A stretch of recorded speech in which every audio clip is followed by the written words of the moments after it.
Yay, hello, and welcome to this week, Magnet Marketers. We're training Tuesday live, and today we're going to be diving in to the world of websites. Most importantly, what your website should have on it or be prepared for 2021. We're winding down. It doesn't even feel like it should be November, but it is. Happy Election Day, by the way. But today we're going to be diving into some things you should consider, how to even audit your website, and some trends that you want to pay attention to, or maybe even get ahead of the curve for 2021. If we've not met before, my name is Jessica Phillips with Now Marketing Group in the Relationship Marketing System, and my awesome co-host, he's Mike Gingrich, president of Digital Hill, the co-founder of the popular apps Wafdio, Tabsite, and published author extraordinaire. We have two special guests with us today, Mike. Super pumped we can do this alone. We had to bring in some of the pros. Would you like to introduce our guest today?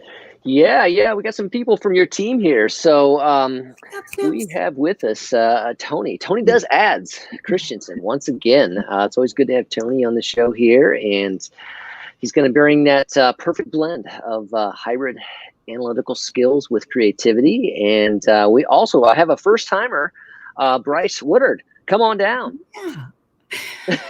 Yeah. Brice, good to have you here. Brice is the I got to get this right. Relationship marketing and content strategist at Now Marketing Group. So he's focused on the research, the copywriting. So welcome, Brice. Good to have you here as well. Glad to be here.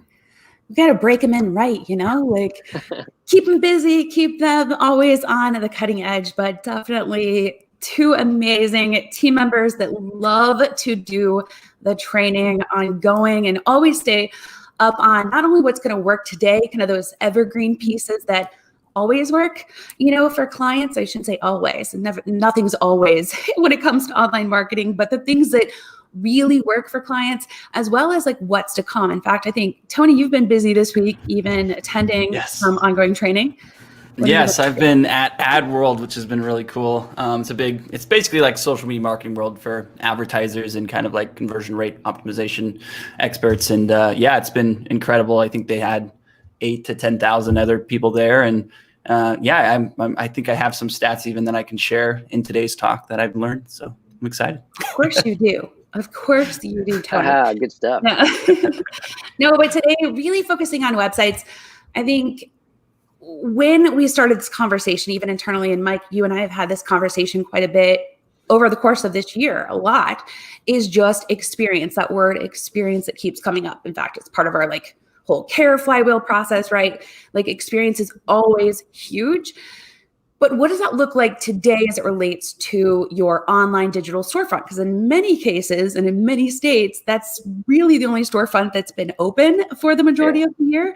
So I really thought it would be an important conversation to talk about what does that look like when it translates to your website, not just social media, but your website, so brands can just understand what customers are expecting today versus what has been acceptable in the past, right? And really talk from that perspective. So I think we have a perfect crew to do this conversation today and kind of break down all the nitty gritty of that. In fact, we have some amazing guests already, or I should say, people joining with us to listen in. Hello, Marissa and Angela and Jennifer and Brian and Jacqueline. Awesome. Good to see all of you here. Please let us know if you're joining in and what kind of things that you think are going to be huge for our website experience in 2021. We want to hear from you too. But first, the first questions, what are some of those big changes that you guys have seen so far in 2020 that you really think are going to come in 2021? And Tony, I'm going to kick it off with you because I know you're pumped with stats already. Yeah, I think this year alone, I think we've seen people really want responsive companies and websites out there. So you had, just with the pandemic going on, with a lot of, I'm a big e-commerce fan. So all that's going on with e-commerce and shipping, all that kind of stuff. People want to know, do you have it? When's it going to ship to me? But even that, if you're a small business, if you're a local business, they want to know, are you open? Are you doing dine-in? Are you doing delivery? All that kind of stuff. So I think the biggest shift I've seen, and it should have been there, but I think now it's really been brought to the forefront. And that's really just you need to be very responsive. And I think a lot of businesses are starting to realize ones that might not have realized they need to be updating their sites and being on socials is they need to listen to people and see what the people want and give those, give that service, meet people wherever they want to do it. So like Papa John's or whatever the pizza that I get out here, like now they like will drop it off at my door and not even say hi to me. And I was joking with my friend before, and like, if I had drinks before, I might not want to talk to the people. And now it's kind of brought it out so they can just drop it off and then leave. And it's like, this is incredible. But that kind of service now where they're really starting to focus and listen. That was a funny example, but they're really starting to focus and listen to people and make sure that the website's updated and kind of the service is at the expectation of kind of what it always should have been by listening to customers. First, when you said responsive, my brain went to like mobile responsive. Did you? Me too. That's tell me your site's responsive. No, honestly, I was on a website the other day where they had a form. Like their website was responsive, right? But when you went to fill out a form, like I literally couldn't freaking push the button. And then I got down to this whole big, beautiful form. It was like, okay, maybe like a refresh or something. And then all my information disappeared. So like all the things, right? Responsive. But I love your point, Tony, when you're talking about, Papa John's, but even we've seen this quite a bit with brands that are doing it exceptionally well and focusing on experience is now it's not just that they're delivering the pizza and putting it outside and having their information correct. They're adding some kind of element to keep you involved in the full process from ordering to delivery. And that's where I think like the experience part, and even after the delivery, right? They're like, we hope you love your order, let us know. So I think even though we're using an example of Papa John's and why we may not all have the money to put a map into our site to see where your driver's at and all the things there, but think about it in those elements of keeping your customer involved in the whole experience along the way and bring them with you. Is a big shift that I'm seeing some brands focus on. Brice, Mike, anything that you think like another thing that you're seeing? Well, I gotta add on to that and just say I think you're totally right. It's because it's evolved from more the ones who are doing it well, the ones that you feel good about and you remember are the ones that move it from just a transaction. I bought a pizza. It did arrive to something where, there's a journey. There's multiple touch points along the way. Then, it's like, hey, thanks for your order. We'll update you when the driver leaves. The driver, you're getting those now from Amazon. Hey, your stuff's 5 stops away. Oh, it's gonna be here short. I start looking out the window. Those type of things until, and then immediately afterwards, how was that delivery? Did we do well? Those types of pieces. So from just a simple transaction, bought, delivered, to a multi-touch experience. Yeah, and I think you're hitting on, we're already getting a ton of questions in here, which is awesome. Like Marissa says, well, first of all, before Marissa, I love that Jacqueline says, both of you guys are supporting Brice and Tony, the now official uniform for gentlemen. While we don't have one, they've incorporated their own of the black tee and the same kind of haircut even. So it was not, I don't know. It just worked out that way. So, but Marissa, she asked a couple questions here, but she said, do websites have to have the freebie type download email campaign? And this is perfect for you, Brice, because you work in content. And I think we've been touching on experience, like what that looks like today, whether you have to have that or what that looks like today. Sure. So, the freebie download is just one of the ways. Email is still a very viable channel, and especially with the boom of e-commerce, email is becoming increasingly popular. But it's not so much in the way that it was before. And we'll touch on that later, but you don't need to have the freebie or download, but you want to give them some type of incentive to continue contact with them. The freebie, the download are the most popular. I've seen discounts work. I've seen private access to upcoming events and talks, just anything that you can use to incentivize them to get on your list and keep future contact with them will work great. Yeah, I love that. Yep. And honestly, like Marissa, like it depends. Where I do think email needs to be a critical part of your strategy in 2021.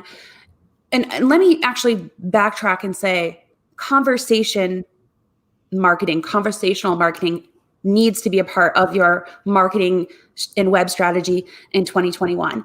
And it's the whole element and thought process is that we're not asking customers to go where we're wanting them to go to find out information. It's that we are delivering information to them and staying in touch with them where they want to have, their time spent and their access. So if you know that your client is one that is going to be connecting with their email, and while you want to have a form of communication with them, maybe it looks like giving them an option. So I love Brice's point of, having that, opt-in for a reward, right? Like that's definitely an option, but don't just limit it to that old traditional kind of inbound process. It's still an inbound process, but it doesn't necessarily need to be in exchange for this download for your email, because sometimes, marketers ruin everything, of course. And what was happening is that people are downloading and not getting something of value. Like I always say, if we're creating this download and we're asking for somebody's email in exchange for it, it should be something that somebody's willing to pay for. And if they're not, then it's not a great download. So think about it from that perspective and how you're putting in context. Do you need to have one? It depends on the client. So like an offer or $5 off, or you're getting 10% off or free shipping or whatever. Awesome. That's probably worth it to me. If you're a brand that is, you want to stay up to date with some of their changes or be first to know about when a new video launches, set up some kind of stay in touch method that keeps the conversation going and that it keeps your clients and your audience craveable to your brand. So it may be sign up for messenger updates. It could be, text alerts, whatever that looks like. It's an opt-in. Yeah. Yep. So I think emails, let's just like one part of that. It's one option. I think, Brice, you were getting at that, but to answer Marissa there, it's just like, what's going to be of value to your audience, to the visitors? Absolutely. So some other web trends that we're seeing quite a bit, any others that you guys want to hit on before we get into some of the things I think are going to come? Yeah, I think I can go back to the responsive and throw you guys off. But I think, just the emphasis on how responsive and how easy things need to be on mobile now. That's, of course, a huge shift that's happened. And especially like you were saying with mobile forms. So like a quick example, if you have a store and you're asking someone to check out or to buy, or for an email or whatever it might be, instead of having, the easy example is instead of having like maybe on the website, you might have a first name and a last name as two different form fields. On mobile, put that together and make that be name, so just small tweaks like that you can do. Having it, I have a stat, let me find it here. But let me find it, hold on. Yeah. So reducing the number of form fields from 11 to 4 generates 120% more conversions. So that there just kind of tells you, especially when it comes to mobile, obviously it's always like this, like the more forms, the more fields that you add, the lower that conversion rate is going to be. So there's kind of that fine line, but make sure especially when it comes to mobile, that you're not having too many fields, especially when they're not needed, and you can kind of abbreviate those down to something just like name instead of splitting it up. So that was one of the main ones that I definitely see too this year. Well, and Tony brings up a great point with that. Any help with conversion you can get. I mean, on average, desktop converts at about 4.14%, whereas mobile is at 1.53. So any way that you can increase that, improve the user experience, it's going to help out. Yeah, and you really need to think, I think designing that way, with mobile in mind first nowadays, because of, I know our friend Brian Fanzo talks about this a lot, like the omnisensory experience. Like some people are watching Netflix now, and while on their phone. And I am notorious for this. Like I'm trying to get work done, but then end up sometimes shopping or downloading a course or whatever, wherever I'm at. And I use my phone probably even more sometimes than my desktop. And filling out those form fields, you have to also think, okay, your phone allows you to fill in certain categories automatically. I say that. It is a pain to me to click those drop downs and select state and some of that. Set it up that way. Think how a mobile user would want to use it and what their process would be. So eliminating forms is a great one. Even thinking through, what it's going to look like on mobile, the whole process. You really need to test things out as if you were your customer seeing it for the first time, using it for the first time. And this is another trend even for 2021 that we need to be prepared for. This isn't just like a must as in it would be nice to have. This is going to make or break your website. We already talked about conversions, but now even Google's saying, yeah, you kind of have to have it, and we're going to start ranking your site on it.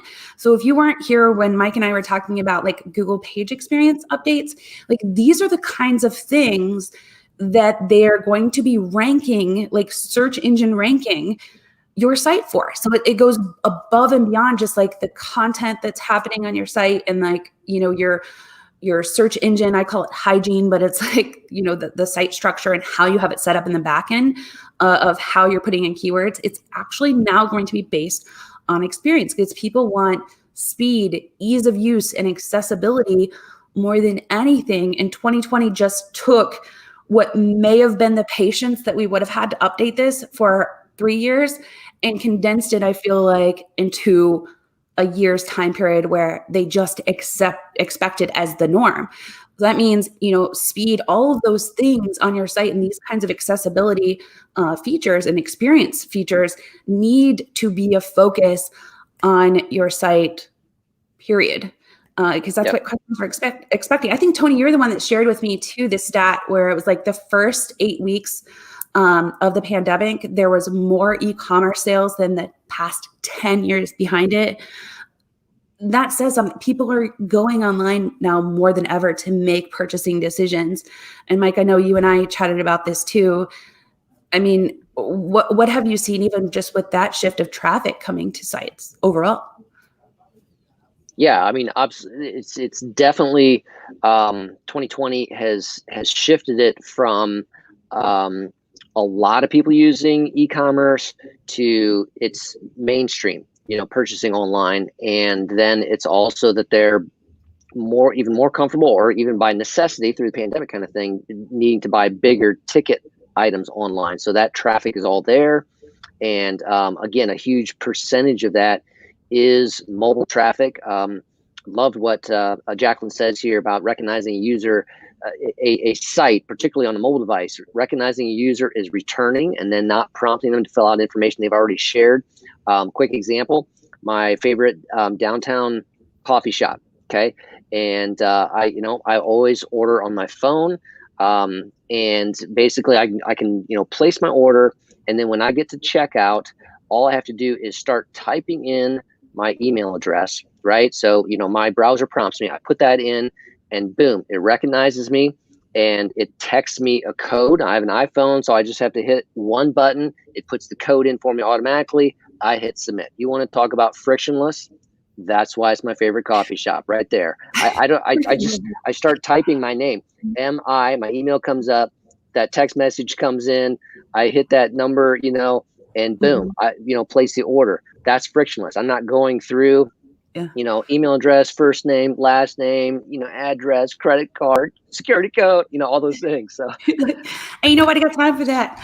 Like, I love that too. Like Instacart, like, and I know we're talking about big app sites here, but think about how it can relate to your business and just write out the sales process and see what can I eliminate? What can I improve in my business just to reduce a little bit of friction, right? Like, I love Instacart that now I know like the staples that my kids have to have because they're freaking picky about everything. That's like the bananas, the things that you can never keep in stock, that it automatically will add to my cart each week to then automatically just set a time for somebody to deliver it to me. Because now leaving my house just seems like too much of a task anymore. Since the pandemic, but like those kinds of things, you're going to increase the time that people are coming back in the success rate of them purchasing from you if you have this. And I know, Brice, you work on this quite a bit too, with just the copy and being crystal clear. Like anything that you've seen shift as it relates to content or changes that you see that have been updated that even I know you and Tony have worked on. One of the big things is brevity. With more people online and having more options than ever before, People don't have the tolerance to kind of browse through a site to find the answers they're looking for. So keeping your language clear and concise and telling the visitor exactly, what you do, how you can help, and what the next steps are, those are going to be the sites that really, rise above. Yeah, there's nothing like trying to find an answer. Like that's more frustrating. Hey, George is on here watching with us as well. He says, in March 2020, global retail website traffic hit 14.3 billion with a B visits, signified an unprecedented growth of e-commerce during the lockdown of 2020.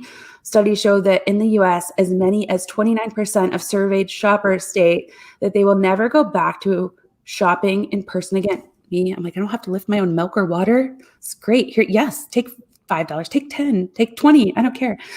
Yeah, so completely with you. It's a convenience thing, right? Like, and it's accessibility, speed, ease of use, like all of those things. And like, we have other things that we can spend our time on.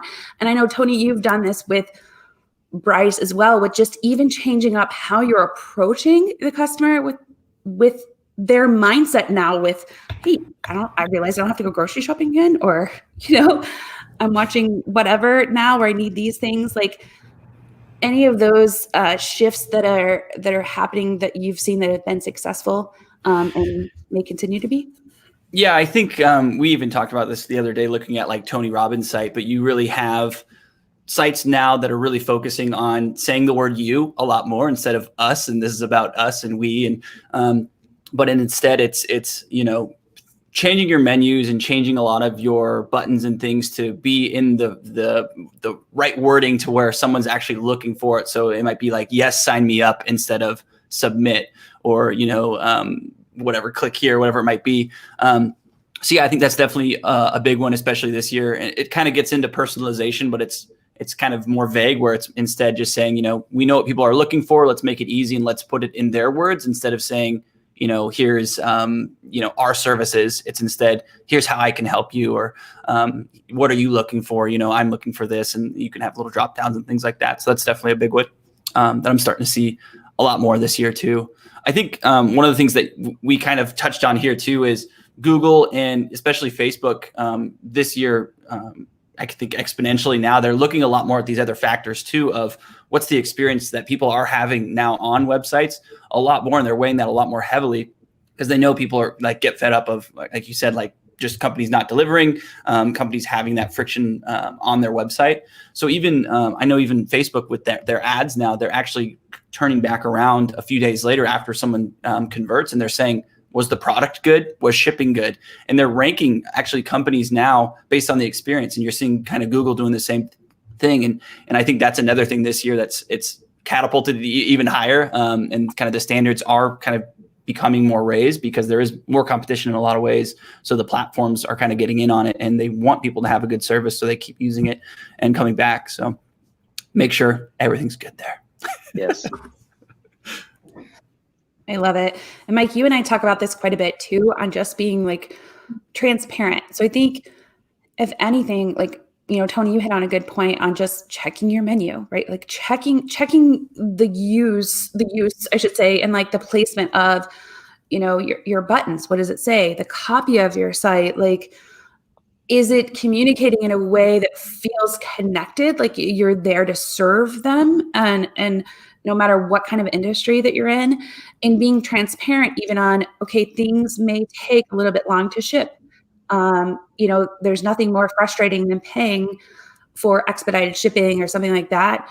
Like me, that paid for all my Cabo clothes to come quickly and then getting them 3 days after we got back from Cabo, like things like that. Just set the expectation to be realistic, because people are going to talk about it. They're going to tell others, and they're going to share their experience, which is not only going to impact potentially that repeat visitor, but also future website visitors to come, and how they're sharing that experience. So ads may be at play, all this may be at play.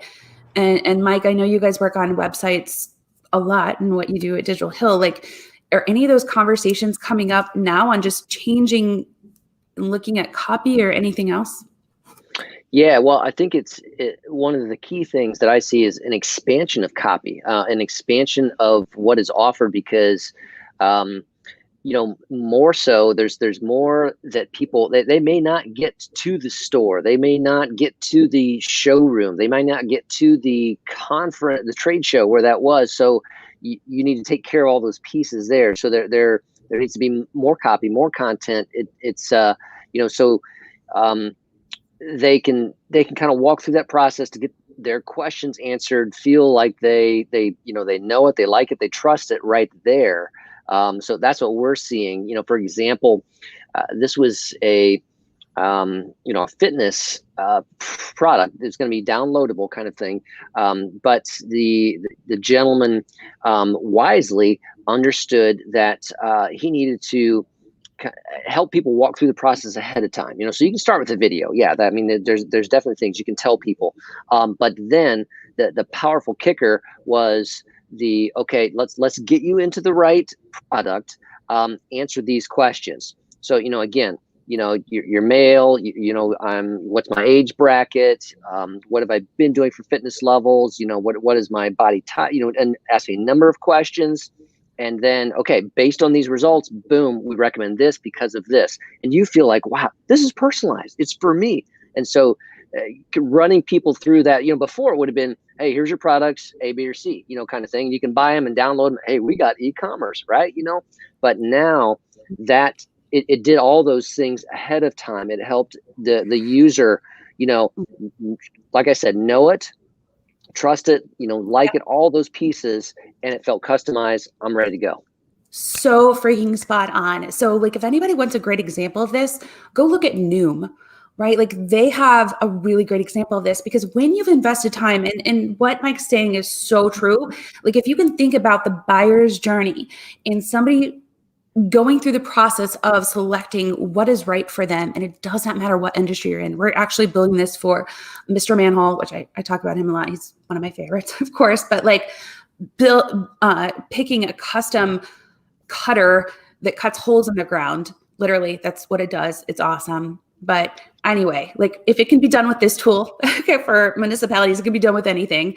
Like Noom has a great example of this. But what Mike's saying, personalization, is taking people through the process of selecting what's right for them and having results based upon what they're selecting delivered up. So by the end of the process, so like if you go on Noom, for example, it's like, okay, what's your goal?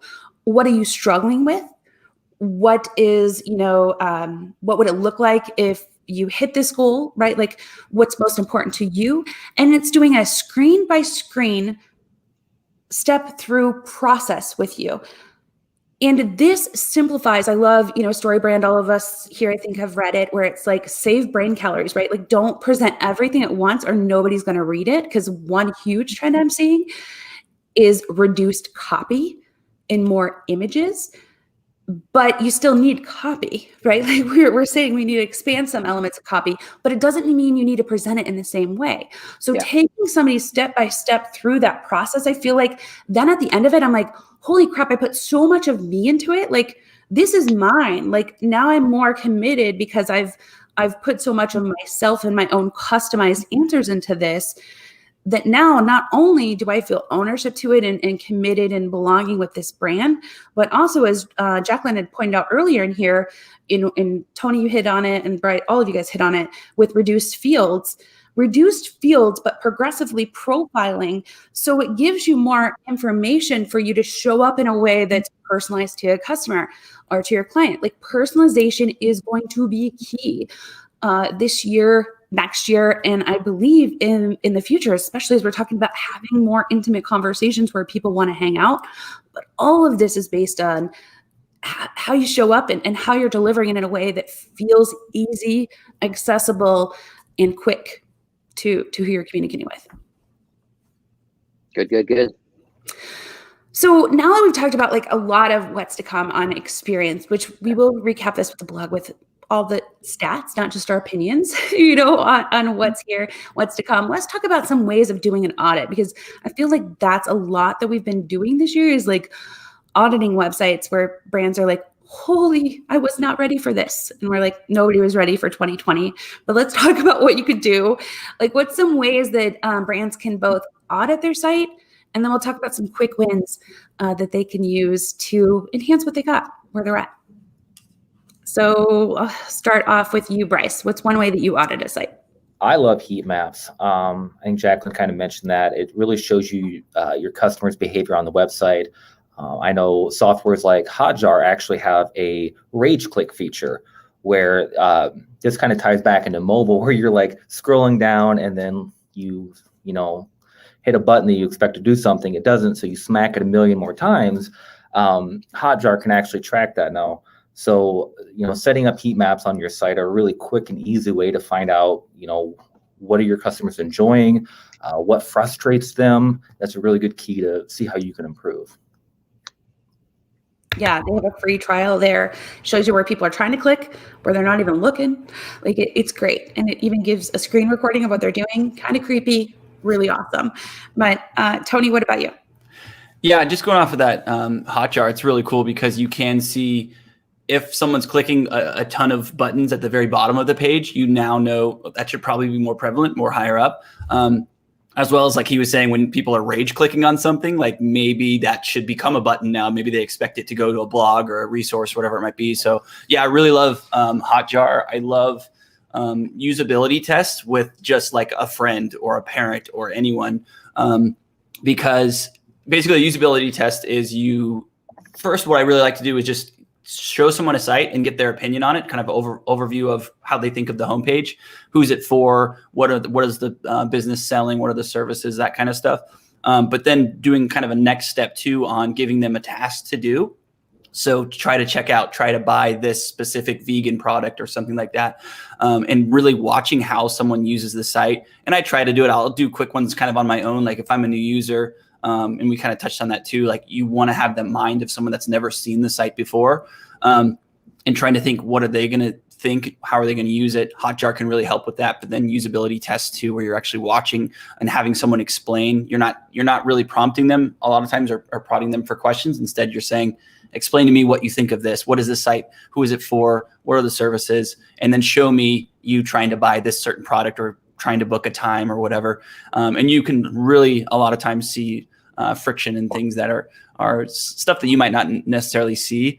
So I really love doing that. And then checklists. And I think that's definitely a resource that we need to make, because I kind of have one, but we need to refine it a little bit more. But I have a big checklist, and it's kind of refined from other checklists and things that I see, and I try to update it. But even just going and looking at some of those leading companies, I look at sites like Nike, some other, like Amazon's always a great example for e-commerce because they're like one of the biggest, craziest brands. And just look at these sites that they have these tools like Hotjar and analytics tools installed, and see what they're doing and see maybe what you can be inspired on to kind of implement on your site to test. I love those. And yeah, like there's so many tools that are out there. Like we use SE ranking quite a bit, just to look at the overall SEO score and like the keywords that you're looking for and just how you're showing up. And then like what things could be improved as like maybe WordPress has made an update or a plugin that you have on your site has made an update, right? Like what is that technical component of things that you wouldn't be able to necessarily see with the visual eye, but then also go through, like, there's nothing better than just, like you said, Tony, and both Brice as well, like going through and saying, hey, how could you set up and go through my site if you've never seen it before, don't know about the brand, and what does it take? How many clicks does it take for you to make a purchase?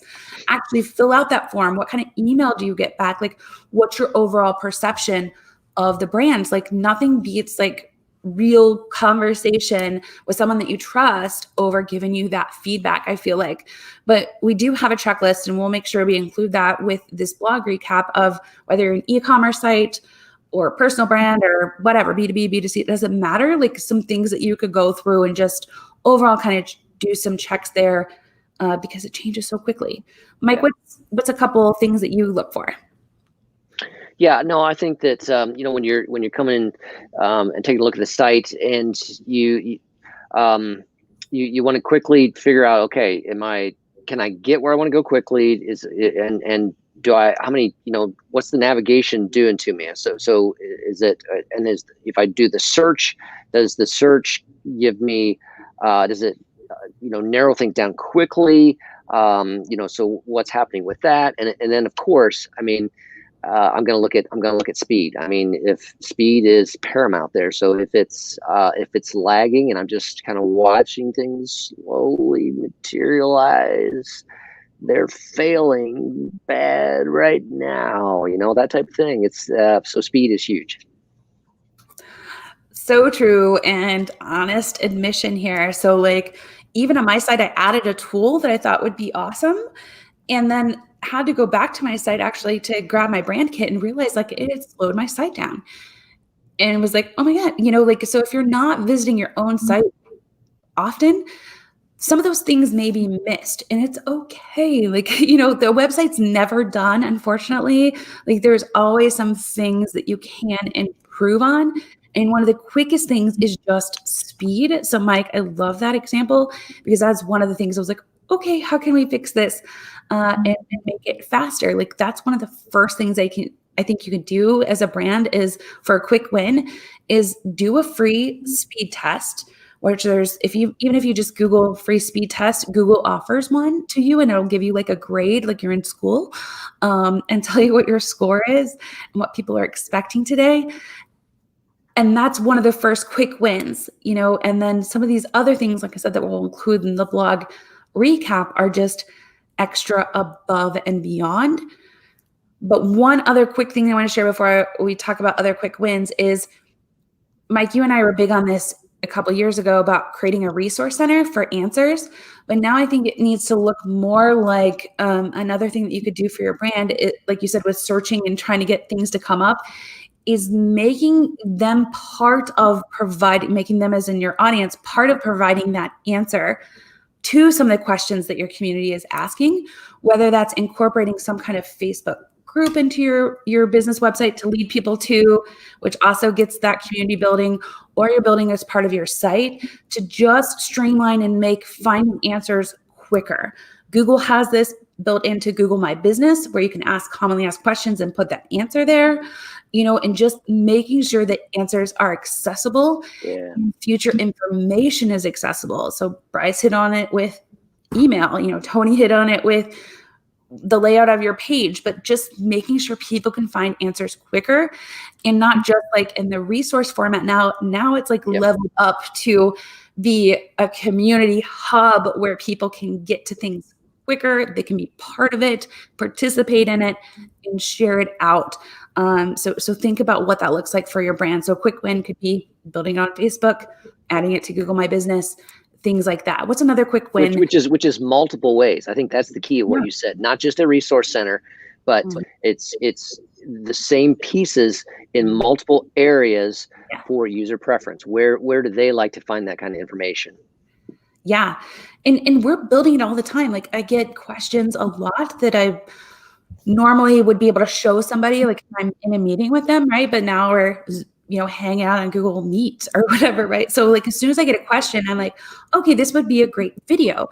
So now I'm going to put the video on YouTube, right? For that community, I might add it to my resource center, but I need to put it natively on Facebook and then add it to Google My Business. So exactly, put it multiple places. Yes, is it going to take you a little bit of time at first, but it goes back to the initial thing that we were talking about, like not expecting people to go to you to find that answer. Like bring it to them where they're hanging out and deliver it in multiple ways. That's definitely a quick win. It's also going to, help bring that trust level and service level that you're providing your audience a lot faster to where they're going to want to come back to you as that source of information because you gave them that quick win, that hit of help that your clients and customers will become addicted to.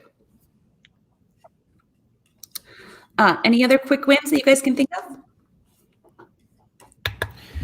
I think just chat. I mean, I know you went to conversations this year, but things like just implementing a chat on your website. There's a lot of sites that they might have a forum or they might have FAQs, but there's still those cases where people aren't getting the answers. So having a way, even just your full contact information on the site so people can ask those questions and get them responded to kind of as quickly as possible.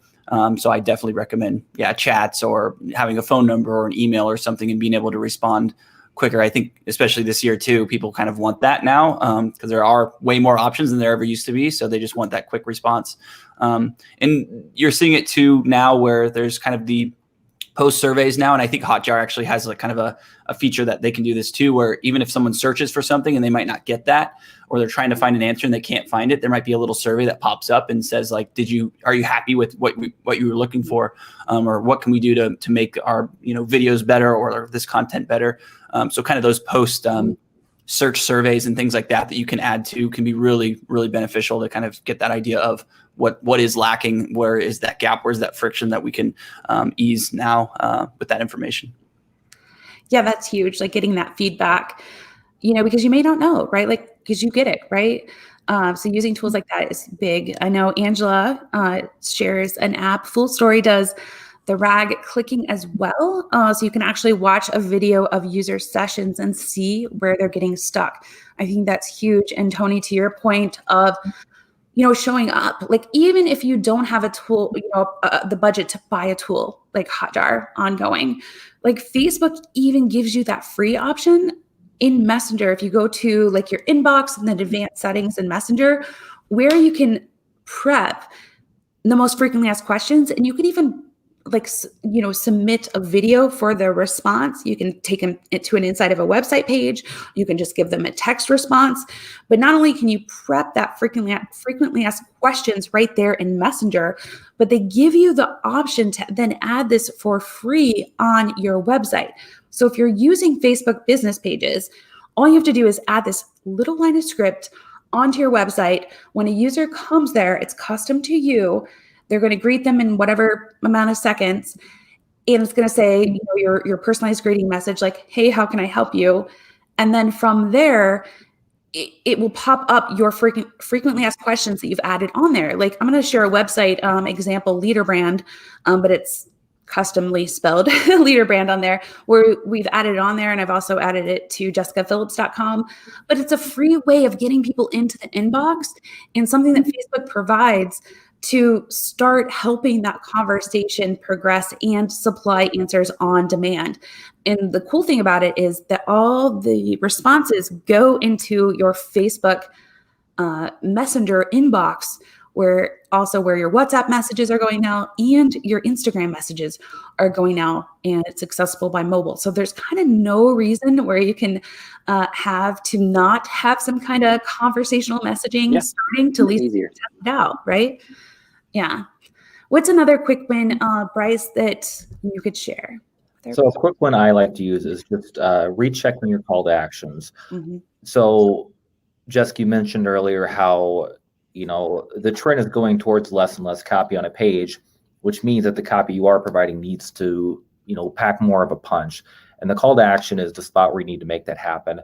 If you're ever in a sense where you can have clever copy or, concise and clear copy, always go with that clear copy. Make sure that if a customer comes to your website, they know exactly what pushing the button will do and how it can benefit them.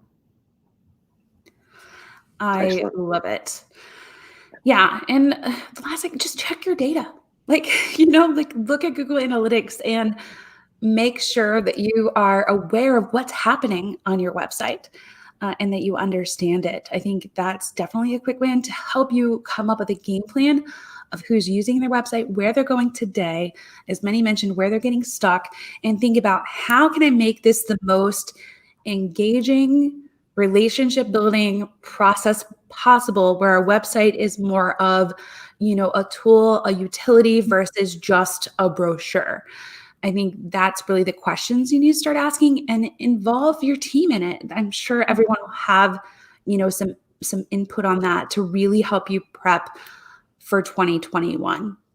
Any other finishing thoughts from anyone on the panel? Faster, richer, deeper. I feel like, it's like a superhero. Insert Fat Boy Slim here. Yeah. I was going to say, just going off of what Brice was saying too, with the call to actions, just making sure I see it a lot still, but just making sure your buttons for those call to actions stand out and they are like a different color than everything else. I think that's a lot of times where people are just browsing right through that main thing that you want people to do. So really make sure it stands out. You're starting to see that a lot more where they'll have it above the fold. So right when you land on the page, it's there. It might not be something that people click on, but have it there. So if someone wants to book you or call you or whatever, buy from you right away, they can get there. And then have it definitely at the bottom of your landing page again, so people kind of know what to do next. And then I've seen it a lot working with like 50 Strong too, but just knowing what to put on that button too. So make it, and you can use data with what people are searching for, what people are clicking on the most, but don't have like there's a fine line of having too strong of a call to action too. So one of the stats I heard today is if your button says submit on it compared to other words like click here, your conversion rates can be lowered by as much as 3%. So sometimes those really bold call to actions, browsing a specific type of product that everyone that's going to the website might not be interested in looking at, instead of browsing all of their inventory or something instead on a button. Things like that you should pay attention to, or at least test it. But there's kind of that fine line of finding the right words to say. But a lot of times if you're just thinking about what people are thinking in their minds, and just having that be, yes, I want to see, or browse products, view services, instead of buy this product. So thinking about kind of the CTAs there. Yeah. Especially on the homepage where they might not be ready to buy, especially if it's something crazy high of value, so think about that. It's a fine line. Make sure the buttons work too, to avoid the rage clicks.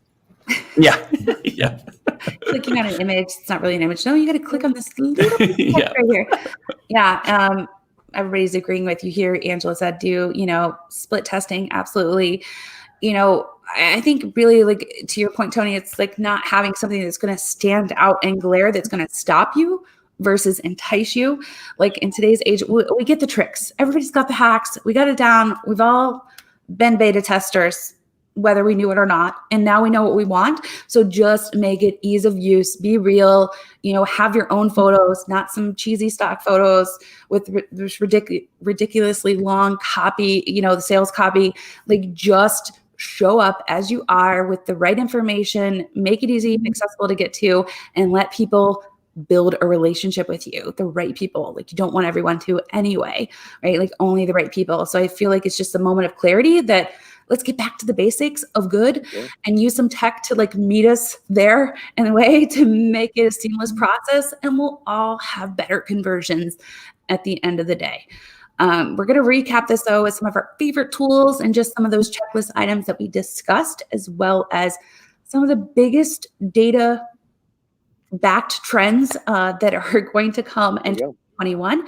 And this is kind of like a two-part series. We're actually going to invite some of the developers that are heavy in the code, that I have to kind of warm them up to being on camera, because it's not usually their thing, on some of the technical things that you need to look at the back end of your website, because I really feel like digital storefronts are going to be kind of like your main thing, honestly, in the future, whether we like it or not, or at least something that needs to be accessible for those moments when we don't have an option, right? So COVID, if anything, it's proven that. So thank you so much for all of you tuning in with us today. We'll be back here next Tuesday, 4 p.m. Eastern Standard Time. And until then, have a good rest of your week. Thanks, guys. See you guys. See ya.